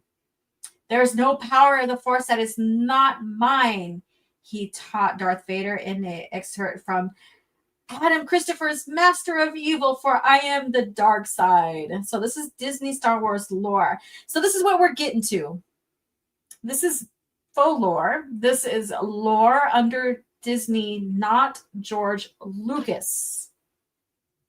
So I would say that the quote of the creative process that was shared by Stover doesn't really apply to Disney Star Wars because it doesn't match up to what they want to do with it. Basically destroy. Now they're using it as that. They're trying to make it look like Stover contributed to this creation of Star Wars under Disney, right? But they're making it like you have to be this one way, and if you're not pure on this one way, you can't purely defeat them on. They're going for extremes. That's what's going on here, and this also mimics how they see their politics under Disney themselves. No matter if it's Star Wars or Lucasfilm or Marvel or whatever, they're extremists. They go against extreme right and they're extreme left. So this is how they're treating Star Wars in general and the lore in general. It has to be extremes here. But nowhere has Yoda ever in history of the lore, again, please cite to me actual accounts of him saying he is the Avatar and be treated as Avatar of light. Because that's not the case. And admitting that you weren't strong enough to defeat or you weren't capable at the time to defeat doesn't mean that you weren't that you failed to be an avatar of light and all this stuff that they're trying to imply here. Yoda was lying to himself when he considered himself an avatar of light. Where did he say he was an avatar of light? You shared a fucking quote from Stover, a creative process quote, creative thought of how Stover was looking at the character. But nowhere in the lore, Yoda thought he was this avatar of light. What the fuck? What's going on? Again, like we're going to these extremes here, these extremes, opposite ends. It's like, it's funny because at first it was like, well, most of the time it was like they have to be in the middle to have balance. But in order to defeat the dark side, you have to be extreme light side. What the fuck? What the hell? What the hell?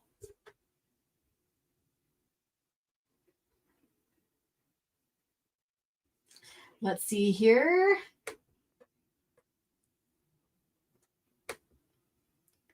I can't find anything saying Yoda saw himself as Avatar of Light. Right. And it's like he's taken this quote from Stover as if it was Yoda saying that himself. As if it's Yoda saying it himself.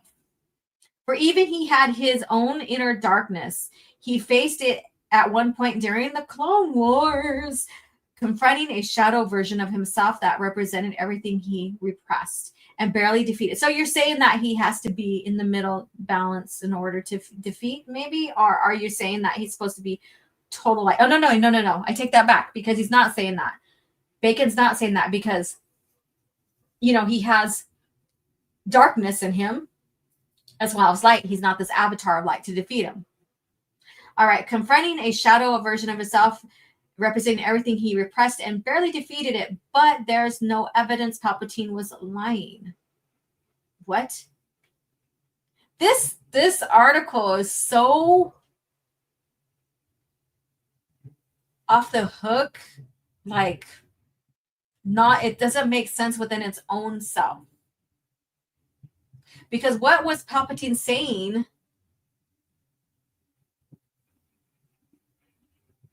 to prove that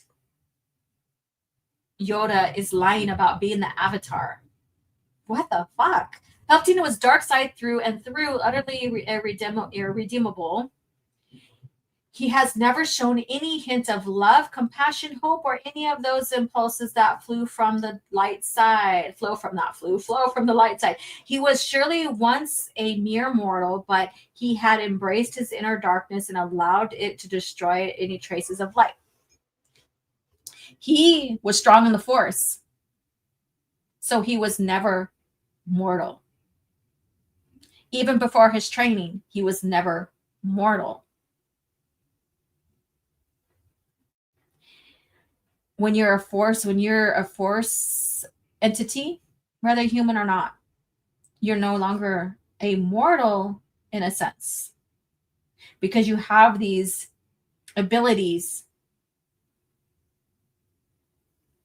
that can even, expand your life a little bit. Because if you get into the lore of Yoda and stuff, he did expand his life a little bit towards the end before he died in Return of the Jedi and stuff. He was expanding his life a little bit to help with the mission that they set forth upon when the Empire rose. All right. Palpatine benefits from the dark side dominance. Here we go. Let me see what you guys are saying in the chat. Okay, I'll go check it out. Hold on.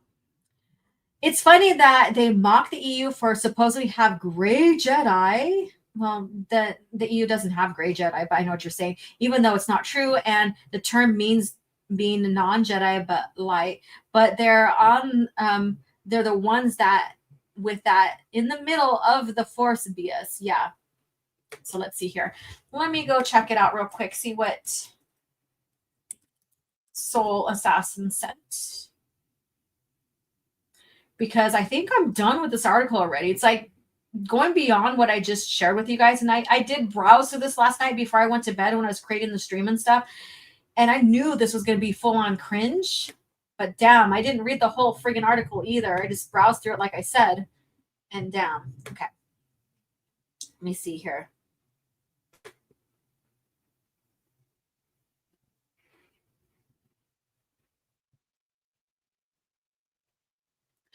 All right, I'm going to share this. Let me get this article out of the way. Remove.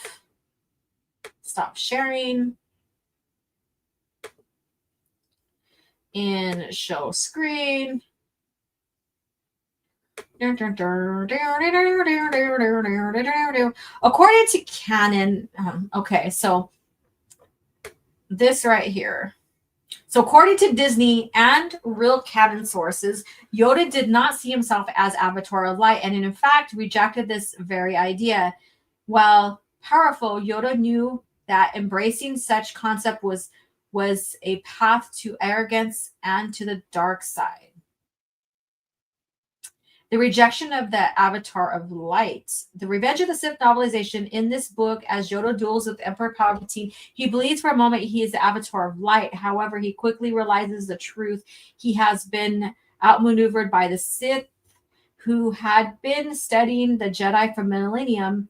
This moment of clarity shows Yoda self-awareness that he is not perfect vessel for the light.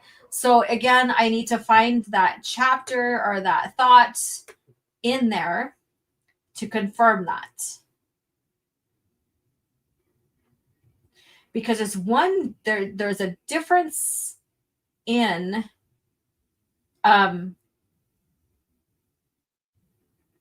thinking that, of course you're on the light side and you're defeating the dark side, versus being this avatar of pure light and that can defeat. Thank you for tuning in.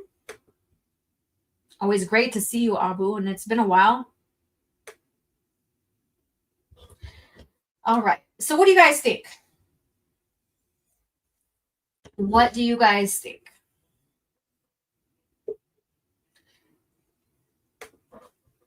It's ironic when Disney labeled EU as legends, they're telling the audience that EU is legendary because of good writing and better stories. Meanwhile, Disney Star Wars is such a joke in every way. Smash the like. So what do you guys think? So I'm going to go ahead and pull up my Revenge of the Sith novelization to the chapter or to the section where they're fighting. I think it's Kuroskurora or wherever it is. I'm saying that term wrong. I think it's that point where they're fighting. I could be wrong. It's probably after that, and see what that, because I don't remember even Yoda and I don't remember Yoda saying that he's ever like he's the avatar of light. I honestly don't. I think Bacon Guy doesn't understand Star Wars. I think that's the case. Yoda versus Palpatine audiobook. Let's see here. I can't click on it with... let me go ahead and see if I can take care of this elsewhere. Okay, YouTube. I hardly keep up a window for just the YouTube view of CAF chat anymore. So let me see here. We're going to go over a little, looks like. Then I'm going to get ready and go to the gym. If I don't need help with baby whatsoever. Let's see here. Now playing.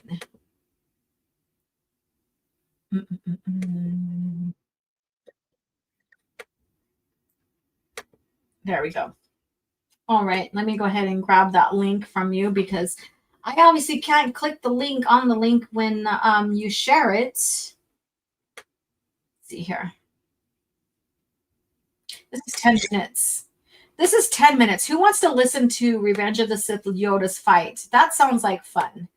That sounds like fun. You guys want to do it? Hopefully I won't get a strike on here because if it has some of the music on there, that might happen. But let's go ahead and check this out. Let's go ahead and check this out. Share screen.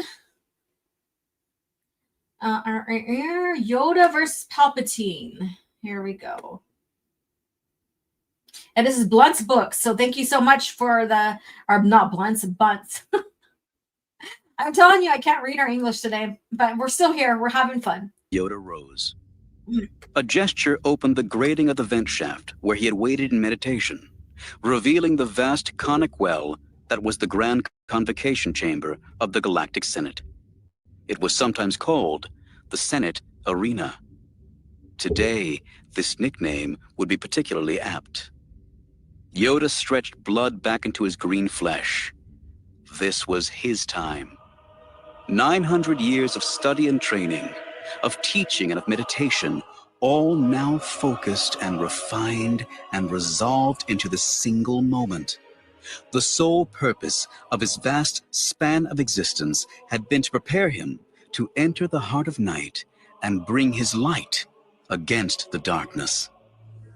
He adjusted the angle of his blade against his belt. He draped his robe across his shoulders. With reverence, with gratitude, without fear, and without anger, Yoda went forth to war. The hollow presence faded, and where its huge translucency had knelt was now revealed another presence, a physical presence, tiny and aged, clad in robes and leaning on a twist of wood. But his physical presence was an illusion. The truth of him could be seen only in the Force. In the Force, he was a fountain of light. Pity your new disciple, I do. So lately an apprentice, so soon without a master. Why, Master Yoda, what a delightful surprise. Welcome. The voice of the shadow hummed with anticipation. Let me be the first to wish you Happy Empire Day. Find it happy you will not, nor will the murderer you call Vader. Ah. The shadow stepped closer to the light. So that is the threat I felt. Who is it, if I may ask? Who have you sent to kill him? Enough it is that you know your own destroyer. Oh, pish, Master Yoda. It wouldn't be Kenobi, would it? Please say it's Kenobi. Lord Vader gets such a thrill from killing people who care for him. Behind the shadow, some meters away, Mas Amida, the Chagrian toady who was Speaker of the Galactic Senate, heard a whisper in Palpatine's voice. Flee. He did. Neither light nor shadow gave his exit a glance. So easily slain, Obi-Wan is not. Neither are you, apparently. But that is about to change. The shadow took another step, and another. A lightsaber appeared, green as sunlight in a forest. The test of that today will be. Even a fraction of the dark side is more power than your Jedi arrogance can conceive. Living in the light, you have never seen the depth of the darkness. The shadow spread arms that made its sleeves into black wings. Until now. Lightning speared from outstretched hands, and the battle was on.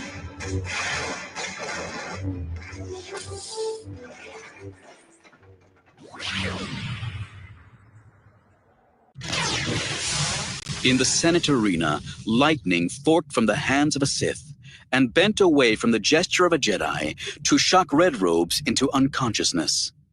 Then there were only the two of them. Their clash transcended the personal. When new lightning blazed, it was not Palpatine burning Yoda with his hate. It was the Lord of all Sith scorching the Master of all Jedi into a smoldering huddle of clothing and green flesh. 1,000 years of hidden Sith exulted in their victory. Your time is over. The Sith rule the galaxy, now and forever. And it was the whole of the Jedi Order that rocketed from its huddle, making of its own body a weapon to blast the Sith to the ground. At an end your rule is, and not short enough it was, I must say. There appeared a blade the color of life. From the shadow of a black wing, a small weapon, a holdout, an easily concealed backup, a tiny bit of treachery expressing the core of Sith mastery, slid into a withered hand and spat a flame-colored blade of its own. When those blades met, it was more than Yoda against Palpatine, more than millennia of Sith against the legions of Jedi. This was the expression of the fundamental conflict of the universe itself. Light against dark would take over.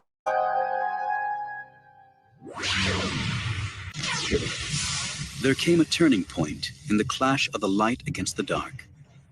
It did not come from a flash of lightning or slash of energy blade, though there were these in plenty.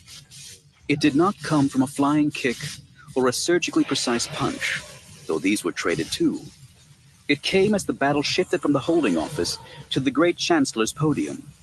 It came as the hydraulic lift beneath the podium raised it on its tower of durasteel 100 meters and more, so that it became a laser point of battle, flaring at the focus of the vast emptiness of the Senate arena.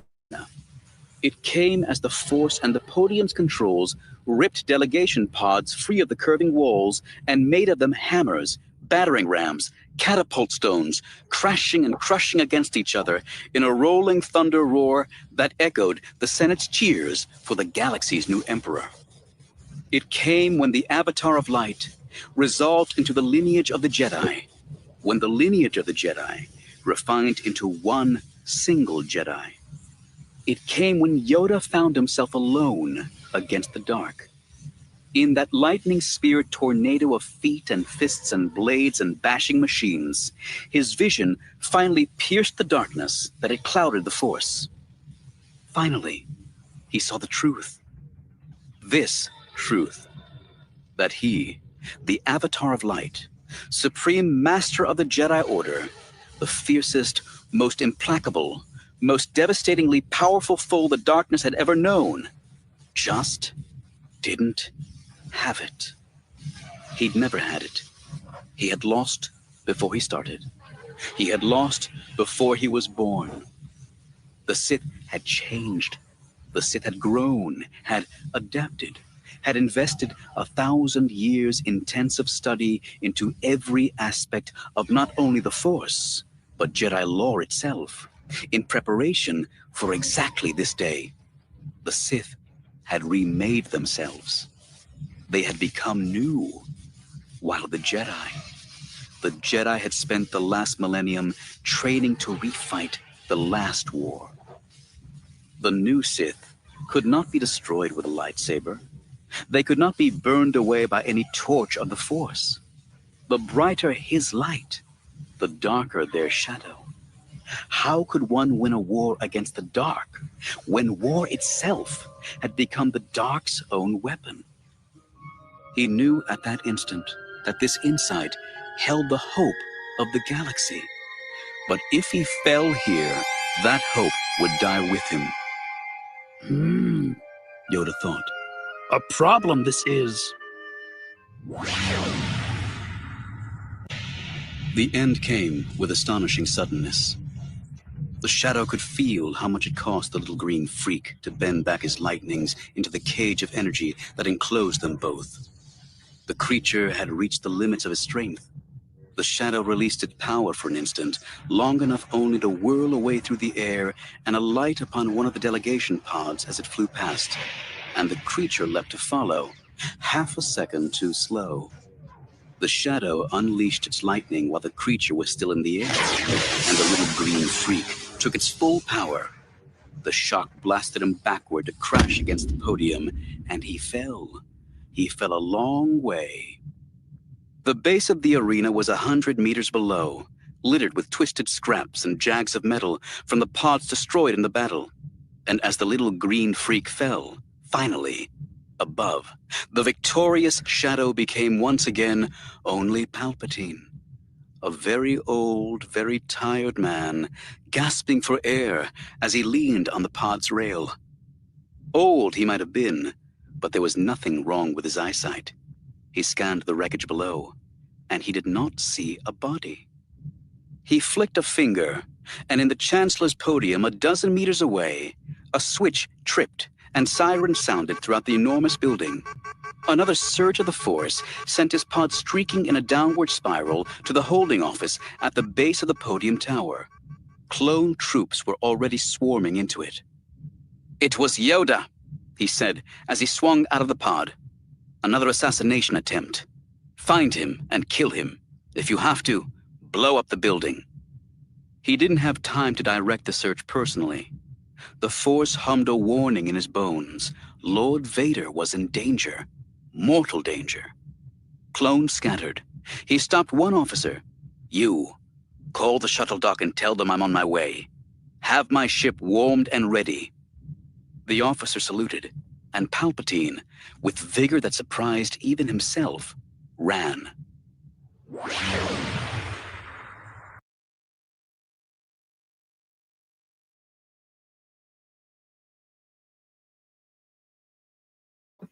All right, you guys. So there you go. So there's no mention of Yoda calling himself an avatar. And Melissa's right. Fountain is different than Avatar. Fountain of Light versus the Avatar of Light is those are two different things here. And so I think this, of course, this article by Mr. Piggy or Bacon is something, it's true to cringe factor. And it's true that this guy doesn't know how to do his research when addressing something and taking the author's thought process about writing Yoda does not mean that Yoda thought of himself as that. And the wording is proof in the pudding to that as well. Well, that was something, yes. And Revenge of the Sith is like within my top 5 of EU novels. And yes, it is an EU novel as well as a movie novel. So, and I believe all the novels that were made for the movies are part of the EU as well. They're the bridge, they're the link to the movies in general. And help the novels help the EU expand further on into the Star Wars saga. So that's how I see that. So thank you guys for putting up with me and listening to this bit of Star Wars of Revenge of the Sith. And do a top 5 list, OG. Come on, I have to really seriously sit down and think about that, because there's some novels that that sometimes change in their order. So that would be something I would have to seriously sit down and really contemplate. But I know without doubt that Revenge of the Sith is within my top 5. So let's see. Yeah. So you guys, thank you guys so much. If you're not a channel member, become one, so that you can join the book club. Eventually, when I move out of these series, these Young Jedi Knight series and stuff, and I'm thinking about doing all the Young Reader series because they're smaller novels and that you can get through them quicker. I will dedicate some time to a novel, a full-on adult novel, and we'll do a few chapters at a time, which would mean that would be within that that novel for a few months, but it's worth it. So become a channel member so you can join in the book club. And as always, channel members can get 10% off any type of order they want for prints of the artwork I'm doing. It doesn't have to be Star Wars related. And on top of that, I want to do other special things for channel members. And so I might be changing the descriptions in the channel member, not forum, but descriptions, I guess, change the descriptions basically. And so stay tuned for that. But thank you guys again for joining me for this week's CAF Chat. Had such a good time talking with you guys about Lucas Facts, Book of the Week, and even the game, and going into some bit of like Disney Star Wars cringe news, I guess you can say, and the hypocrisy on fans or people who want to bring in characters to fix, legacy character arcs, which is basically very hypocrites and of them to think that way, and other things. So as always, you guys have a great day. Move on over to Open Airlock Policy, United Spacers Alliance's channel for the Spacing tonight at 7:30. More than likely, I'll be in the chat modding and participating through that. And see you there tonight, 7:30 Pacific Standard Time. I believe that is the time frame. And I'm going to catch the replay for Raging Rhino. I missed it last night for Casual Rage.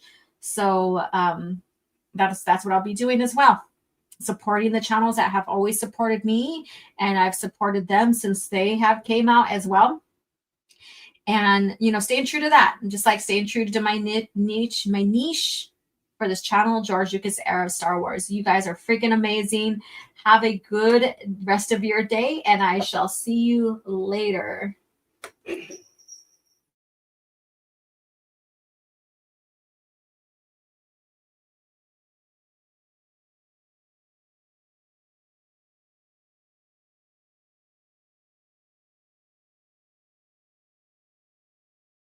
That's just a rumor that has kind of crawled up through fandom for years and years and years.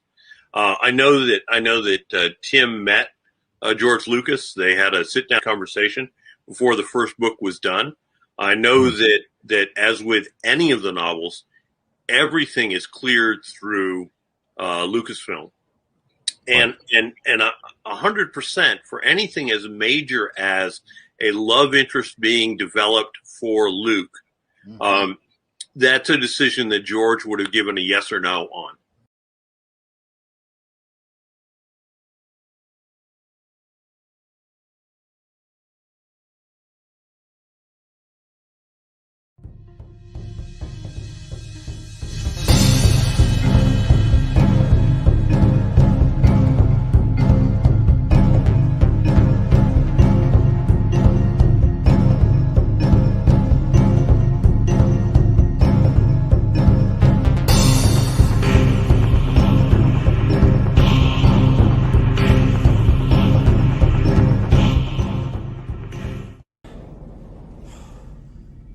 Another happy landing.